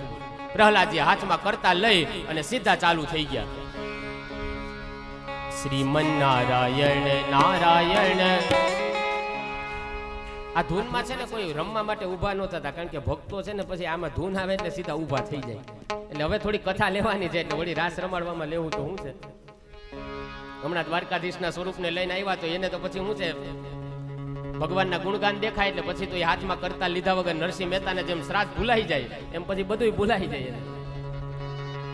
શ્રીમન નારાયણ નારાયણ નારાયણ ભજમન નારાયણ નારાયણ નારાયણ શ્રીમન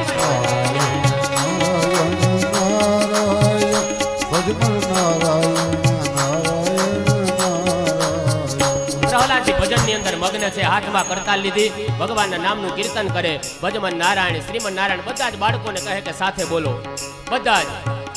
લક્ષ્મી નારાયણ નારાયણ નારાયણ લક્ષ્મી નારાયણ લક્ષ્મી નારાયણ નારાયણ નારાયણ લક્ષ્મી નારાયણ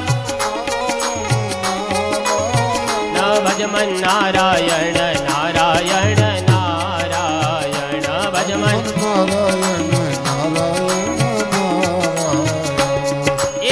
સૈનિકો બધા જ જે વિદ્યાર્થીઓ હતા જેવા જ ભગવાનના નામ લીધું, આ બધું સૈનિકોના કાને સંભળાણું કે આ ભગવાનનું ભજન આપણી નગરીમાં કોણ કરે છે. આ તો હિરણ્યકશિપુની નગરી, અહીંનો રાજા હિરણ્યકશિપુ ભગવાનના નામનું કીર્તન કરે ને એ જ સમયે ભગવાનના નામનો અવાજ હિરણ્યકશિપુના કાને પડે છે. હિરણ્યકશિપુએ વિચાર કર્યો, અરે મારી નગરીમાં મારા દુશ્મનનું નામ કોણ લે છે મને પૂછ્યા વગર. એ સમયે હિરણ્યકશિપુ પોતાના સૈનિકોને આજ્ઞા કરે, જાઓ આ ભગવાનના નામની ધૂન બંધ કરાવો. પણ આ બાજુ તો પ્રહલાદ એક જ સ્થિતિ, બસ ભજમન નારાયણ નારાયણ નારાયણ ભજમન નારાયણ બોલો આરતી સેવા.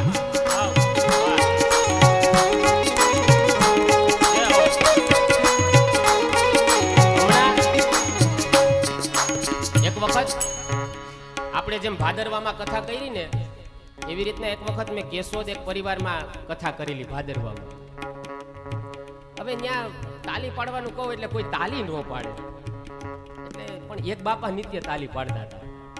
એટલે બાપાની પાસે હું ગયો કે બાપા આ ભલે કોઈ આખો પરિવાર સમજો કે ન સમજો, પણ બાપા તમે મને સમજાવો, ખરેખર આખી ધૂનમાં તમે તાલી પાડો, માટે હું તમારો આભાર વ્યક્ત કરતો. કે શેનો આભાર? હું કહું તમે સતત તાલી, હું ગમે ત્યારે ધૂન ગાવ ને તમે તાલી પાડતા. એ કે ગોર બાપા તમારો વેમ છે. હું કહું કેમ? એ કે હું તાલી નહોતો પાડતો, હું તમાકુ બનાવતો હતો. એટલે દોનો હાથ કી સેવા કરતે હુએ.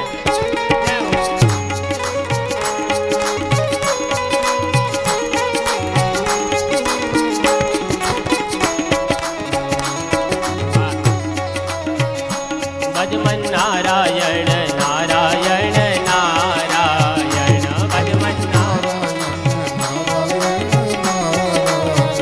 શ્રીમન નારાયણ નારાયણ નારાયણ લક્ષ્મી નારાયણ નારાયણ નારાયણ શ્રીમન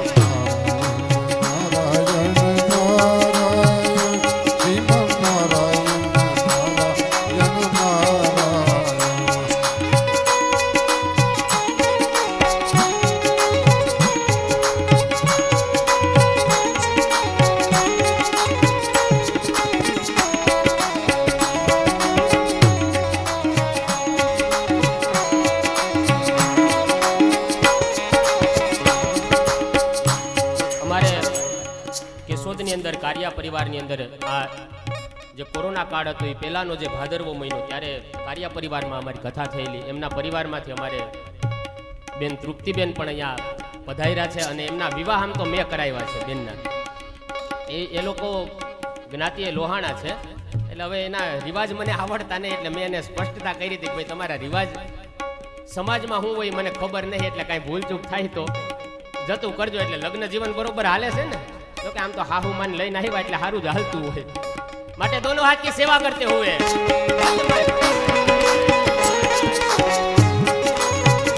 ભજમન નારાયણ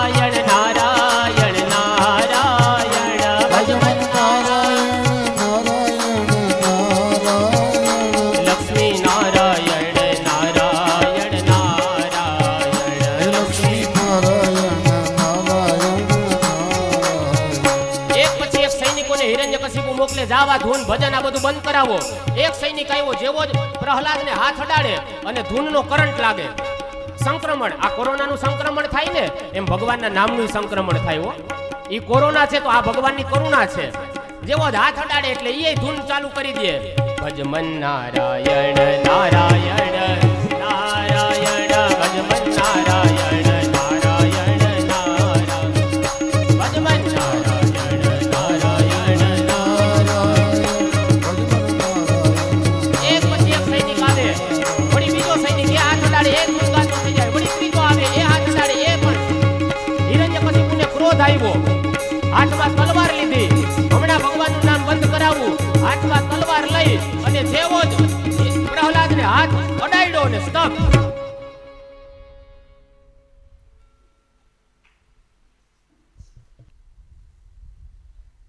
આવો જ દબડકો બોલી ગયો હતો. બધા જ સ્તબ્ધ થઈ ગયા. અમારે કથાકાર છે ને એને સ્તબ્ધ શબ્દ નથી બોલાતો નથી, ને જીભ છે ને અચકાય એટલે સ્તબ્ધ, કારણ કે સ્તબ્ધમાં છે ને સ અડધો આવે અને બ અડધો આવે. સ્તબ્ધ એટલે સદબદ્ધ બોલે, બધા સદબદ્ધ થઈ ગયા. પણ હવે ઈ તો કુદરતી દેન છે ને, એમાં તો આપણું નો ચાલે. તોતડી વાણી છે એ કુદરતી દેન છે, પણ તોછડી વાણી છે ને એ આપણું હાથે ઊભું કરેલું છે. એક પછી એક બધાને કરંટ લાગવા માંડ્યો. હિરણ્યકશિપુએ જેવો જ પ્રહલાદને હાથ અડાડ્યો અને આખી ધૂન બંધ. આ હિરણ્યકશિપુને કેમ સંક્રમણ ન થયું કોરોનાનું? આ ધૂનનું, આ કોરોના કેમ યાદ આવી ગયું ઘડીએ ઘડીએ? આ હિરણ્યકશિપુને કેમ ધૂનની અસર ન થઈ? એની પાછળનું કારણ છે કે ઇલેક્ટ્રિસિટી, આ વાયર હોય, તમે એમાં બલ્બ ચડાવો ને તો પ્રકાશ થાય, પણ ઉડેલો લેમ્પ હોય તો પ્રકાશ ન થાય. એમાં હિરણ્યકશિપુ છે ને ઉડી ગયેલો લેમ્પ હતો એટલે એને અસર ન થઈ. એમ અત્યારે અહીંયા ઘણા એવા બેઠા હોય, ગમે એવી ગોરબાપા ધૂન ગવડાવે વ્યાસપીઠ ઉપરથી, પણ એ ધૂન બોલે ને એટલે તમારે સમજી લેવાનું કે આ તાલી પાડીને ધૂન નથી બોલતો ને મારી બાજુમાં ઉડી ગયેલો લેમ્પ બેઠો. શ્રીમન નારાયણ નારાયણ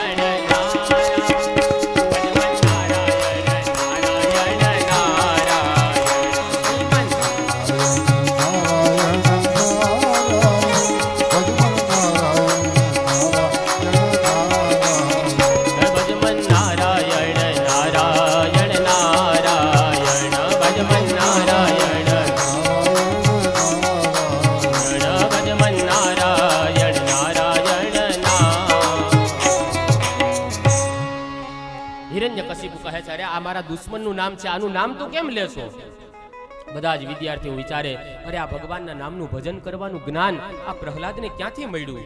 પણ આ તો ઉદરમાં જે સત્સંગ સાંભળ્યો હતો ને એ સત્સંગ આજ ઉગી નીકળ્યો છે. પ્રહલાદજી બધાની પાસે ભગવાનના નામનું કીર્તન કરાવે, ભજન કરાવે, ધૂન કરાવે. એક સમયે સંડામર પ્રહલાદજીને પોતાની બાજુમાં ખોડામાં બેસાડીને કહે છે, અરે બેટા, તને શું આવડે છે? કાંઈક આ પાટીમાં લખતો તું, આજે તું 6 મહિનાથી અભ્યાસ કરે, તને કઈ આવડે? કીધું હા લાવો પાટી પેન, અને લખ્યું નારાયણ. સંડામર કહે છે, અરે આ તારા પિતાના દુશ્મનનું નામ છે, આનું નામ ન લખાય. સમજાવે છે પણ કોઈ રીતે પ્રહલાદ સમજે નહીં. 6 માસ જ્યારે ભણતા પૂર્ણ થયા, હિરણ્યકશિપુ એક દિવસ પ્રહલાદને બોલાવે છે રાજમહેલમાં. કીધું બેટા, ઉત્તમમાં ઉત્તમ જે તું રાજનીતિ ભણ્યો હોય ને મને સંભળાવ. પ્રહલાદજી કહે છે, ઉત્તમમાં ઉત્તમ આ જગતમાં કોઈ હોય તો એ તો ભગવાનનું કીર્તન છે. પ્રહલાદજી મહારાજ પોતાના પિતાને સમજાવતા કહે છે, પિતાજી, તત્સાધુ મન્યે સુરવર્ય દેહિનામ સદા દ્વિમુગ્નિમ નધિયામ સદગ્રહાત હિત્વા તપાતમ ગૃહમંદકૂપમ વનમ ગતો યદ્ધરિમાશ્રયેત. હે પિતાજી, તત્સાધુ મન્યે સુરવર્ય દેહિનામ, આ જગતમાં સાધુ સંતો નિત્ય સેવા યોગ્ય છે. દેહિનામ, આ દેહ દ્વારા તમે સાધુઓની સેવા કરો. સદા મુદ્વિગ્ન ધિયામ સદગ્રહાત, જે હંમેશા જગતનું હિત કરે, સદગ્રંથોનું વાંચન કરીને જગતને સારા માર્ગે લઈ જાય એવા સદગ્રંથોનું વાંચન કરો.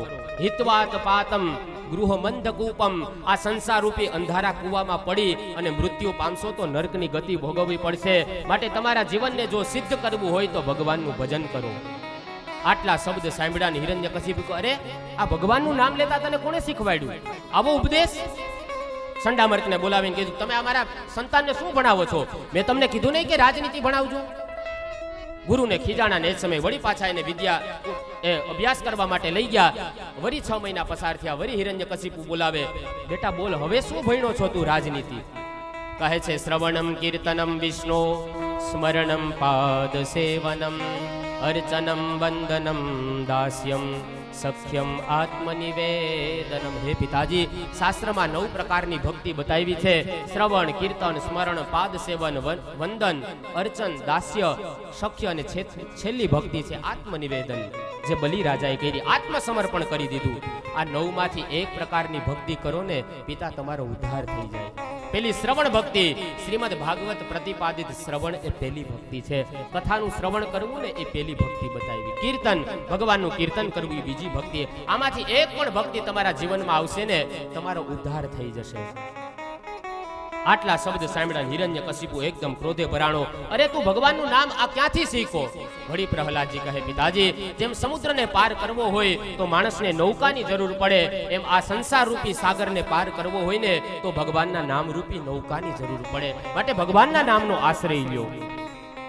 હિરણ્યકશિપુ પ્રહલાદને ખૂબ સમજાવે છે. કહે છે, બેટા, આ નારાયણ આપણો શત્રુ છે, આપણો દુશ્મન છે. દીકરો ભાવ જગતમાં જીવતો હતો અને બાપ છે એ ભોગ જગતમાં જીવતો હતો. આટલો ફરક હતો. પ્રહલાદજી કહે, પિતાજી, હું શા માટે નારાયણનું નામ ન લઉં? એનું નામ અને ધામ આ બંને ઉત્તમ છે, તમે શા માટે અટકાવો છો? પ્રહલાદજીનો ઉપદેશ સાંભળી હિરણ્યકશિપુ એકદમ ક્રોધે ભરાય છે. સેવકોને હુકમ કર્યો કે જાઓ, તમે આ બાળકને કોઈ પણ રીતે મારી નાખો. પ્રહલાદજીને મારવા માટેના અનેક પ્રયત્ન કરે છે. પહાડ ઉપરથી ફેંકવામાં આવે છે, વિષપાન કરાવે છે, હોલિકાની ગોદમાં બેસાડીને મારવાનો, અગ્નિ સળગાવી મારવાનો પ્રયત્ન કરે, પણ પ્રહલાદ એ કોઈ રીતે મરતા નથી. જીતને તારે ગગન में ઉતને શત્રુ હોય, जिस पे કૃપા રઘુનાથ કી બાલન બાકા હોય. જેના ઉપર રામની કૃપા હોય, જેના ઉપર દ્વારકા વાળાની કૃપા હોય, એને કોણ મારી શકે? મારને વાલે से बचाने वाला बहुत बड़ा होता है. મારવા વાળાના તો 2 જ હાથ હોય, પણ બચાવવા વાળા દ્વારિકાના 1000 હાથ છે. તમે મારા પિતા છો, પિતાની આજ્ઞાનું પાલન કરવું જોઈએ. મને ખબર છે, આજ્ઞામ ગુરુનામ અવિચારણ્યામ, ગુરુની, વડીલોની, સંતોની, સજ્જનોની, જે સમાજની અંદર જે પ્રતિષ્ઠિત વ્યક્તિ હોય એવા વ્યક્તિની આજ્ઞાનું વગર વિચારે પાલન કરવું જોઈએ. પણ એમાં એ વડીલમાંથી જો વડીલત્વ બોલતું હોય, પિતૃમાંથી પિતૃત્વ બોલતું હોય, ગુરુમાંથી ગુરુત્વ બોલતું હોય તો એનું પાલન કરવું જોઈએ, તો એમાં સામેવાળાનું કલ્યાણ થાય. પ્રહલાદ પોતાના પિતાનો ત્યાગ કરે છે. જેમ ભરતજીએ પોતાના માતાનો ત્યાગ કર્યો, જેમ બલિએ પોતાના ગુરુનો ત્યાગ કર્યો, એમ પ્રહલાદ એ પોતાના પિતાનો ત્યાગ કરે છે. હિરણ્યકશિપુ ઘણી રીતે સમજાવે, પણ પ્રહલાદ એકના 2 ન થાય, માને જ નહીં. કોઈ રીતે એના બાપની એક પણ વાત ન માને. અને આપણે ત્યાં કહેવત છે ને કે જેને કોઈ ન પૂગે એને. હિરણ્યકશિપુ સામે ક્યારેય કોઈ ન બોલી શકતું, કારણ કે રાજાની સત્તા ઉપર હતો. પણ પોતાના દીકરાએ, ખુદના દીકરાએ સામે, પિતાની સામે પડકાર કર્યો. હિરણ્યકશિપુ પ્રહલાદને હાથીના પગ નીચે કચડાવીને મારી નાખે. પ્રયત્ન અનેક પ્રકારે કરે, અન્નમાં ઝેર ભેળવીને મારવાનો પ્રયત્ન કરે. કોઈ રીતે ભગવાન એની હરેક રીતે, શ્રીહરિ એની સર્વ રીતે રક્ષા કરે છે. પરેશાન થયો, વિચાર કરે આ મરતો કેમ નથી.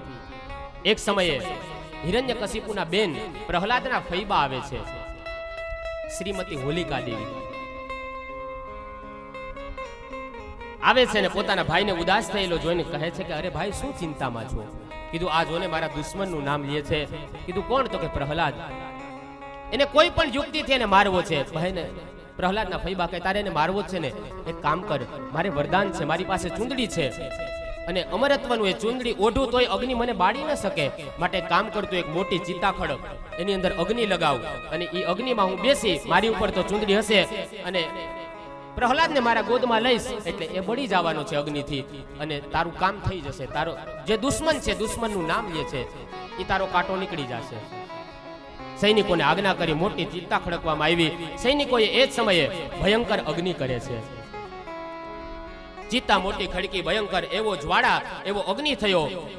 અગ્નિ રીતિ ભસ્મ, વાયુ રીતિ ભસ્મ, જલમિતિ ભસ્મ, સ્થલમિતિ ભસ્મ, વ્યોમિતિ ભસ્મ, દરેક વસ્તુને ભસ્મ કર્યા. અગ્નિની તાકાત, એવો દિવ્ય પ્રજ્વલિત અગ્નિ થયો. અને એ જ સમયે ભયંકર અગ્નિ લાગ્યો. હોલિકાજી અગ્નિની અંદર જઈને બેસે છે, માથે ચૂંદડી છે, અને એ જ સમયે પ્રહલાદને કહે છે, આવ બેટા, અહીંયા મારા ખોડામાં બેસી જા. આ તો નાનું એવું બાળક છે, શું સમજે? અગ્નિની એને કેમ ખબર પડે? આવ, કીધું, મારા ખોડાની અંદર બેસી જા. પ્રહલાદજી હસતા હસતા કહે છે, ફૈબાનો દાડો થવાનો છે. હાલો લાડવાની તૈયારી કરજો. ધીમે ધીમે પ્રહલાદજી ચિત્તા ઉપર ચડે છે અને એ સમયે